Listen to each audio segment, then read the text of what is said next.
Hello and अस्सलाम वालेकुम। आप देख रहे हैं मोहम्मद यूसुफ यूट्यूब चैनल और मैं हूं डॉक्टर मोहम्मद यूसुफ। आज की इस वीडियो के अंदर हम आपको बताएंगे कि बिटवीन सब्जेक्ट्स और with in subjects experimental designs में क्या फ़र्क होता है, ये किस तरह से डिज़ाइन किए जाते हैं और बुनियादी तौर पे ये आपस में किस तरह इनकी सिमिलैरिटीज़ क्या हैं और डिफरेंसेस क्या हैं। तो आइए शुरू करते हैं जी। सबसे पहले बिटवीन सब्जेक्ट डिज़ाइन देखते हैं, ये क्या होता है, इसकी डेफिनेशन देखते हैं जी। Between subject design or a between group design, also called between subject designs, are those designs in which one group of the research participants receive one level of an independent variable such as a treatment and are compared to another group that receive another level such as no treatment. In other words, participants are assigned to different conditions, each experiencing one condition of the independent variable. ये multiple citations हैं जी, तीन authors ने इससे मिलती जुलती बात की है, मिली जुली बात की है, इसलिए मैंने तीनों को साइटेशन में डाला है। कून एट ऑल है, देन फ्रे बॉटन एंड क्रेम्प्स है 2000 and then Field 2003। Classic experimental research design is its best example, क्योंकि देखिए क्लासिक एक्सपेरिमेंटल डिजाइन जो होता है उसके अंदर हमारे पास दो ग्रुप्स होते हैं। एक एक्सपेरिमेंटल ग्रुप होता है, एक कंट्रोल ग्रुप होता है जो हम रैंडमली क्रिएट करते हैं बाय यूजिंग रैंडम असाइनमेंट और मैचिंग। अब ये जो दोनों ग्रुप्स होते हैं, इसके अंदर जो एक्सपेरिमेंटल ग्रुप होता है उसको हम ट्रीटमेंट देते हैं और कंट्रोल ग्रुप को हम as a baseline group use करते हैं जिसको हम ट्रीटमेंट नहीं देते। और फिर हम दोनों का आपस में मवाजना करते हैं डिपेंडेंट वेरिएबल पे और देखते हैं कि क्या जो हमने इंटरवेंशन दी है, जो ट्रीटमेंट एक्सपेरिमेंटल ग्रुप को दिया है, क्या उसकी वजह से फर्क आया है या नहीं आया, और उसका कंपैरिजन हम कंट्रोल ग्रुप के साथ करते हैं। ये देखें जी, independent groups for each condition, यानी जो ग्रुप्स होते हैं वो इंडिपेंडेंट होते हैं। No repeated measures, one condition per participant. तो आप एक बार डाटा लेते हैं हर ग्रुप से, रिपीटेड मेजर नहीं करते, रिपीटेड ऑब्जर्वेशंस नहीं करते। ये किसकी और बड़ी अच्छी एग्जांपल है जी, three groups using different study methods, flash boards, flash cards हैं, ग्रुप डिस्कशंस हैं एंड स्टडी अलोन है। अब ये देखें तीन ग्रुप्स हैं जी, एक फ्लैश कार्ड यूज करता है, दूसरा ग्रुप डिस्कशन से तैयारी करता है और तीसरा स्टडी अलोन करता है। और हम अगर तीनों की एकेडमिक परफॉर्मेंस देखना चाहें या एग्जाम में परफॉर्मेंस देखना चाहें तो हमें इससे पता चल जाएगा, क्योंकि हमारे पास तीन डिफरेंट कंडीशंस हैं और यही जो बिटवीन सब्जेक्ट डिजाइन है, यही उसकी जो है वो रूबी है। एडवांटेजेस क्या हैं जी बिटवीन एक्सपेरिमेंटल डिजाइन जो है, कि नो कैरी ओवर और ऑर्डर इफेक्ट्स, चूंकि डाटा एक बार ही कलेक्ट करते हैं डिफरेंट कंडीशंस में, रिपीटेड मेजर नहीं होता, तो इसलिए carry over effect from one time to another time जो है वो नहीं होते, ऑर्डर इफेक्ट नहीं होते। दूसरा सिंपल लॉजिस्टिक्स है, इट्स इजी टू डेवलप और ये कोई इतना कॉम्प्लिकेटेड डिजाइन नहीं होता। डिसएडवांटेजेस क्या हैं जी, रिक्वायर मोर पार्टिसिपेंट्स, ये बात ठीक है कि जब आप बिटवीन सब्जेक्ट डिजाइन यूज करते हैं, जैसा कि फर्ज करें मैंने ये बताया तीन ग्रुप्स हैं, फ्लैश कार्ड्स वाला ग्रुप है, ग्रुप डिस्कशन है और स्टडी अलोन वाला ग्रुप है। तो तीन ग्रुप के अंदर एक इनफ नंबर ऑफ या सफिशिएंट नंबर ऑफ पार्टिसिपेंट्स मौजूद होनी चाहिए, ताकि जो सैंपल साइज है तीनों ग्रुप्स का वो इतना रीजनेबल हो कि हम जो कंक्लूजन ड्रा करें वो हम पॉपुलेशन पे उनको जनरलाइज कर सके। तो दैट्स वाई इसका जो सबसे बड़ा डिसएडवांटेज होता है कि बिटवीन सब्जेक्ट डिजाइन जितने भी होते हैं उनके अंदर जो नंबर ऑफ पार्टिसिपेंट्स होती है वो हमें ज्यादा चाहिए होती है। दूसरे लफ्जों में, सादा लफ्जों में हम कह सकते हैं कि जो सैंपल साइज चाहिए होता है वो बड़ा चाहिए होता है। और इसके साथ एक और बड़ा पोटेंशियल जो इसका डिसएडवांटेज है वो ये है कि potential group differences and variability, क्योंकि ग्रुप डिफरेंट होते हैं। तो अब जो जैसे मैंने ये फ्लैश कार्ड और ग्रुप डिस्कशन और स्टडी अलोन की एग्जांपल दी, तो तीनों ग्रुप के अंदर अगर एक ग्रुप के अंदर अच्छे स्टूडेंट है स्टडी करने वाले, तो इसका मतलब है कि ग्रुप डिफरेंसेस हैं। हम देख रहे थे कि स्टडी मेथड कितना अफेक्ट करता है ग्रेड्स को, लेकिन अब अगर ग्रुप्स वैसे ही डिफरेंट हैं और एक ग्रुप में बड़े अच्छे स्टूडेंट हैं तो उसकी वजह से उनके ग्रेड जो है वो बेहतर आएंगे। तो बजाय कि फर्क एक्सपेरिमेंटल ग्रुप की वजह से आता, यानी एक्सपेरिमेंटल ट्रीटमेंट या इंटरवेंशन की वजह से आता, जो ग्रुप डिफरेंसेस हैं, जो वेरिएबिलिटी है, that is causing improvement in the grades of the students in exam. और ये एक बहुत बड़ा डिसएडवांटेज है। इसलिए जो ग्रुप्स होते हैं उनके अंदर जो डिफरेंसेस होते हैं, जिसे हम वेरिएबिलिटी भी कहते हैं, वो कम से कम होनी चाहिए। जितनी वो कम होगी उतना हमारा जो बिटवीन सब्जेक्ट डिजाइन है वो अच्छा होगा, उसके उतने ही आप ये कह लेंगे इंटरनल वैलिडिटी जो है वो उसकी बेहतर होगी। अब इसी तरह जी विद इन सब्जेक्ट डिजाइन देख लेते हैं, इसकी डेफिनेशन सबसे पहले देखते हैं। Within design or within subject design is one in which a single group of participants is tested twice or more times. In other words, participants experience all conditions of the independent variable serving as their own control. And the same citation Cohn, West and Aken, 2003, Frey बॉटन and Cramps 2000 and then Field 2013। अब इसका मतलब क्या है, मैं आपको थोड़ा सा इसको सिंपल कर देता हूँ उर्दू में। विद इन ग्रुप डिजाइन का मतलब ये होता है कि डाटा हम सेम पार्टिसिपेंट से मोर देन वन टाइम कलेक्ट करते हैं। मैं आपको इसकी एग्जांपल देता हूँ। फर्ज करें एक ही क्लास है और हम देखना चाहते हैं कि टीचिंग मेथड जो है उसका स्टूडेंट की जो ग्रेड्स हैं उस पर कितना फर्क आता है। तो हम एक ही क्लास को पहले मिड में पढ़ाते हैं और डिफरेंट तरीके से पढ़ाते हैं। इस तरह करते हैं कि ट्रेडिशनल मेथड से पढ़ाते हैं, यानी पावर पॉइंट यूज़ नहीं करते, सिर्फ टीचर बैठता है, गुफ्तगू करता है या वाइट बोर्ड यूज़ करता है, इस तरीके से पढ़ाता है। फिर यानी उनका फिर एग्जाम लिया जाता है ज़ाहिर है मिड टर्म। उसके बाद जो मिड टर्म के बाद फाइनल टर्म से पहले जो है उनको डिफरेंट तरीके से पढ़ाया जाता है, यानी जो है मल्टीमीडिया जो है टीचर यूज़ करता है। आप देखिए लेकिन लोग सेम हैं, यानी पार्टिसिपेंट जो है वो सेम है।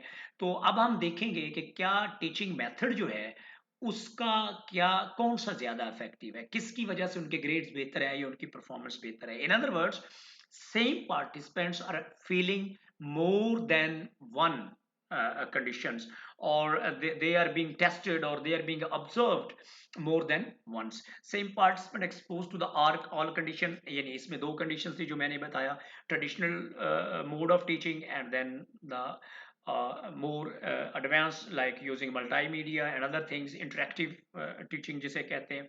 तो सेम पार्टिसिपेंट जो है वो इनको फील करते हैं। Then repeated measures for each individual, और फिर स्कोर हम दो बार लेते हैं, एक बार मिड का एग्जाम लेते हैं, एक बार फाइनल का एग्जाम लेते हैं। तो आप देखिए डाटा जो है वो दो बार कलेक्ट किया गया, तो लेकिन जो क्लास है वो सेम रही। इन अदर वर्ड्स हम कह सकते हैं कि जो पार्टिसिपेंट्स हैं वो सेम रहे हैं। ये एक और बड़ी आसान एग्जांपल है। Participant try multiple study methods, flash cards, group discussion, studying alone and compare performance.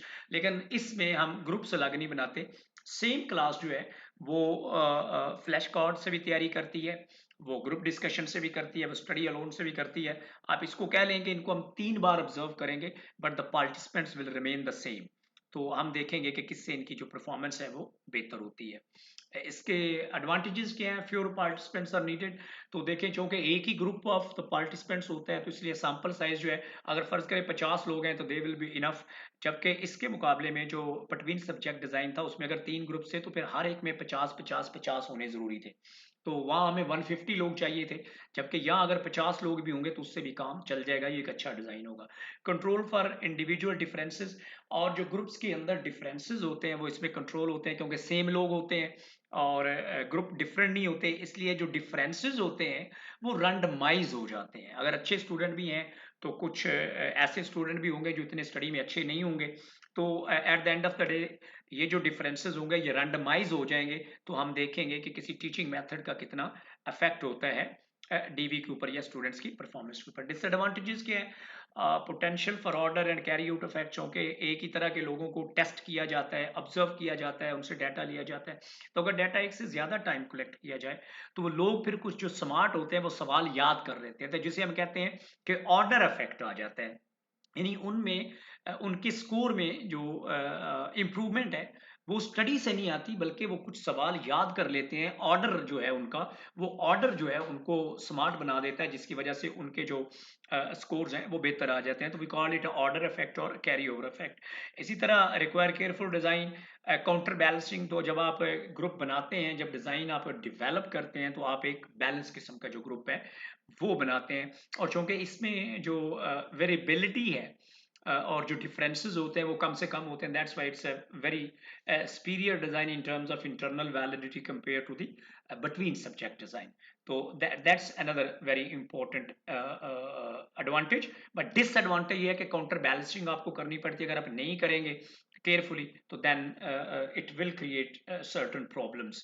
So for making it work effectively, आपको जो काउंटर बैलेंसिंग से जो आपका डिजाइन है उसको आपने बैलेंस करना है।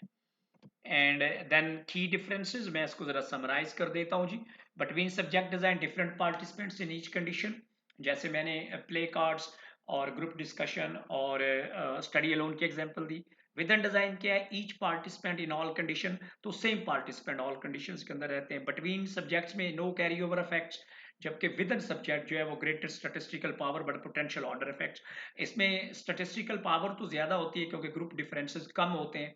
तो इसमें जो हम स्टैटिस्टिकली हाइपोथेसिस को टेस्ट करते हैं तो हम छोटे से छोटा जो स्मॉलर से स्मॉलर भी जो स्टैटिस्टिकल सिग्निफिकेंस होती है वो हम ऑब्जर्व कर सकते हैं। दैट्स वाई इस तरह के जो बिटवीन सब्जेक्ट डिजाइन उनमें स्टैटिस्टिकल पावर ज्यादा होती है। लेकिन इसके अंदर जो प्रॉब्लम होता है वो पोटेंशियल ऑर्डर इफेक्ट्स होते हैं जिनको हम कैरी ओवर इफेक्ट्स भी कहते हैं। सो it's a double edged weapon. If we want to have a greater statistical power, then we have to control the order effects as well. Then when to use each design, इनको use कब करते हैं research के अंदर जी, ये बहुत important है। use between subject design when preventing interaction between conditions is essential।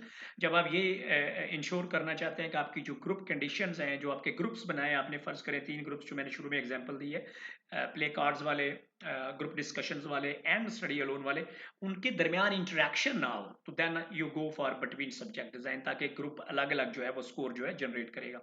और जब आपको लार्जर सैंपल जो है वो अवेलेबल हो तो उस वक्त you go for between subject designs. लेकिन इसके बरक्स अगर आप controlling individual differences is critical, आप ये देखना चाहते हैं कि जो ग्रुप्स हैं उनके अंदर जो डिफरेंसेस हैं उनको आप कंट्रोल करना चाहते हैं, और जो स्टेटिस्टिकल पावर है वो आप ज्यादा से ज्यादा चाहते हैं, या सिग्निफिकेंस जो है वो आप इंश्योर करना चाहते हैं कि आपके रिजल्ट जो है वो सिग्निफिकेंट हो, तो फिर आप जो है वो बिटवीन सब्जेक्ट डिजाइन की तरफ जाते हैं, क्योंकि जो ग्रुप डिफरेंसेस होते हैं वो बिटवीन सब्जेक्ट के अंदर जो है वो कंट्रोल्ड होते हैं, बहुत कम होते हैं, मिनिमाइज होते हैं।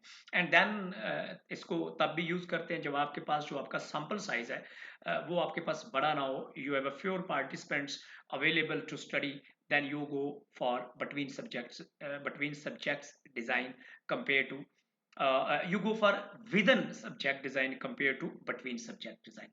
तो this slide is very important to understand कि आप कौन सा डिजाइन कब यूज करेंगे। मेरा इसी पे एक लेक्चर है कि when to I mean how to decide when to use which research design। so उस कॉन्टेक्स्ट में ये बड़ी खूबसूरत गुफ्तगू है और ये बहुत अच्छी स्लाइड है कि आप कब बिटवीन सब्जेक्ट डिजाइन यूज करेंगे, ये 2 पॉइंट याद रखें, और कब आप जो है वो विद इन सब्जेक्ट डिजाइन अब यूज करेंगे, उसके लिए अब ये दोनों जो है लाइनें जो है, ये 2 पॉइंट जो हैं उनको आप याद रखें। एंड देन इसको मैंने जरा समराइज किया टेबल की शक्ल में। ऑस्पेक्ट क्या, पार्टिसिपेंट ग्रुप्स, बट वीर में different groups for each condition, यानी वही हमारी एग्जांपल में रिपीट करता हूँ कि flash cards and then study I mean group discussion study and then study alone, so we have 3 conditions। so इसमें जो between subject design है उसके अंदर condition different होती है, same participant for all conditions। तो यहाँ पे एक ही ग्रुप को हम मोर देन वंस जो है वो स्टडी करते हैं। Number of participant typically speaking इसके अंदर आपको ज्यादा नंबर ऑफ पार्टिसिपेंट चाहिए। अगर 3 ग्रुप हैं तो अगर आप 50 एक ग्रुप में रखना चाहते हैं तो ज़ाहिर 150 चाहिए। फ्योर पार्टिसिपेंट्स आर नीडेड, तो अगर आप एक ही ग्रुप है तो उसके अंदर 50 भी होंगे तो that would be enough sample size यहाँ पे। फिर control variables more susceptible to the individual differences, यहाँ पे वेरिएबिलिटी बिटवीन ग्रुप ज्यादा होती है, इंडिविजुअल डिफरेंसेस ज्यादा होते हैं, जिससे हम जो स्टैटिस्टिकल पावर है वो यहाँ पे कम होती है। कंट्रोल फॉर इंडिविजुअल डिफरेंसेस यहाँ ज्यादा होता है और उसकी वजह से जो हमारा डिफाइन जो डिजाइन है उसकी जो डिफाइन रिफाइनमेंट है वो ज्यादा होती है। Order effects minimal order effects होते हैं बिकॉज हर कंडीशन डिफरेंट होती है। यहाँ पे potential order and carry over effects होते हैं क्योंकि हम एक ही ग्रुप को मोर देन वंस जो है वो स्टडी करते हैं। Statistical power lower statistical power require larger sample to have more statistical power, higher statistical power allowing detecting even of the small effects, because even you have the 50 people you can detect all the small even statistical differences and statistical significance as well, so that's big advantage of using within subject design. Then implementation complexity is simpler in terms of condition exposure, require careful counterbalancing and design। so within subject design जब आप use करते हैं तो you need to use the counterbalancing and you need to be very careful while designing, because you need to have all kind of individuals because you are having only one group। so that's how to design this design।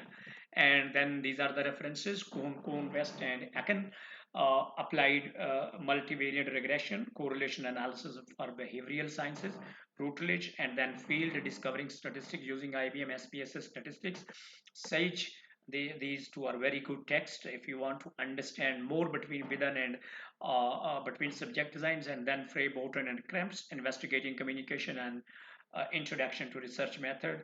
And this is a text which is primarily speaking concerned with communication, because all the examples in this text are about communication or media studies. So ये मैंने जो references है, ये sources जो हैं तीन, वो इस lecture को तैयार करने के लिए use किए हैं। मुझे उम्मीद है कि आपको ये lecture पसंद आएगा। अगर आपका feedback हो, आपकी कोई query हो, कोई point हो, कोई ambiguity हो, आप नीचे comment box में लिख सकते हैं। I would love to answer each of your query, your question, and if you like the video, if you find it useful, do share with the people and subscribe our YouTube channel as well. Allah Hafiz.